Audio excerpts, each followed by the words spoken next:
guys, welcome back to my YouTube channel again. ඉතින් මම අද මගේ channel එකෙන් අලුත් දෙයක් ගෙනාවා. ඒ තමයි සුදොකු. ගොඩක් අය මේක ගැන අහලත් ඇති, තවත් සමහරු මේක ගැන දන්නේ නැතුවත් ඇති. ඉතින් අද අපි බලමු මේකේ මොකද්ද වෙන්නේ කියලා. ඔයාලට දැන් මේ පේන්නේ සුදොකු එකේ grid එක. මේකේ සාමාන්‍යයෙන් කොටු 81ක් තියෙනවා. ඒ කියන්නේ 9 කොටු 81ක් තියෙනවා. උඩට කොටු 9යි පල්ලයට කොටු 9යි ඔක්කොම කොටු 81ක් තියෙනවා. ඉතින් ඔයාලා මේක පොඩ්ඩක් විමසිල්ලෙන් බැලුවොත් ඔයාලට පේනවා මේ කොටු 81 කොටස් 9කට බෙදලා තියෙනවා. එක කොටු 9ක 1 සිට 9 දක්වා ඉලක්කම් වලින් එක බැගින් ලියවෙන්න ඕනේ. එක ඉලක්කමක් එකපාරේ ලියවෙන්න ඕන. පල්ලයට ගත්තත් උඩට යද්දිත් ඒක හරි පිළිවෙලට 1 සිට 9 දක්වා ඕනම සංඛ්‍යාවක් ලියවෙන්න පුළුවන්. හැබැයි එක සංඛ්‍යාවක් ලියවෙන්න පුළුවන් එක අවස්ථාවක් විතරයි. අපි පොඩි try එකක් දීලා බලමු මේක කරගෙන යමු. එතකොට ඔයාලට තේරෙයි මොකද මේකෙන් වෙන්නේ කියලා.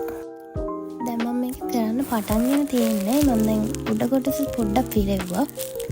හැබැයි මට සමහර තැන්වල තේරෙන්නේ නැහැ මොකද දාන්න කියලා. ගොඩක් වෙලාවට ඉතින් මේක කරද්දි පැන්සලක් තමයි මේකට යූස් කරන්න. මොකද මේකේ මක ඔක්කොම හරියට කරන්න නම් පැන්සලකින් තමයි මේක කරන්න ඕනේ.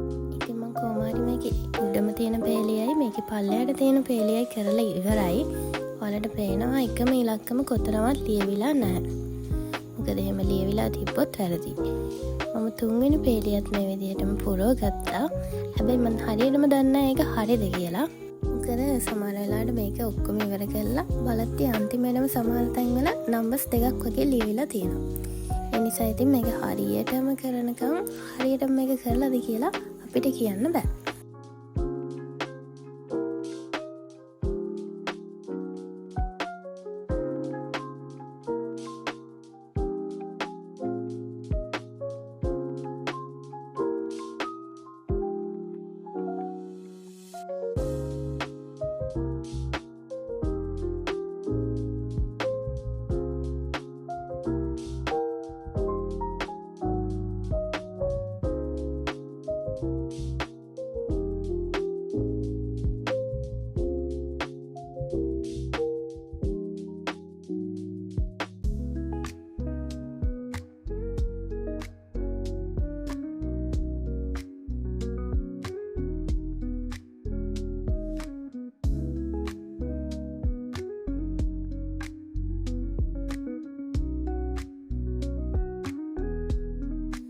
ඉතින් දැන් ඔයාලට පේනවා මේ පස්ල් එකේ මම මේ වෙද්දි ගොඩක් දේවල් පුරවලා ඉවරයි. ගොඩක් පේලි මේ වෙද්දි කම්ප්ලීට්. තව ඉතිරි වෙලා තියෙන පොඩි ප්ලේලි දෙකක් විතරයි. ඒ දෙකටත් දෙන හරිම ගණන් ටික අපි දැනගත්තට පස්සේ මේක කම්ප්ලීට්. ඉතින් මේ පේලිය මේ වෙද්දි 4 5 6 7 8 9 දෙක හැම සංඛ්‍යාවම තියෙනවා 3 විතරයි අඩු. ඉතින් 3 දාපුවට පස්සේ මේක කම්ප්ලීට් කරලා ඉවරයි. ඉතින් මේ වගේම තවත් සුදුකු පසුලකින් අපි ඊළඟ වීඩියෝ එකකින් ආයෙමත් හම්බෙමු.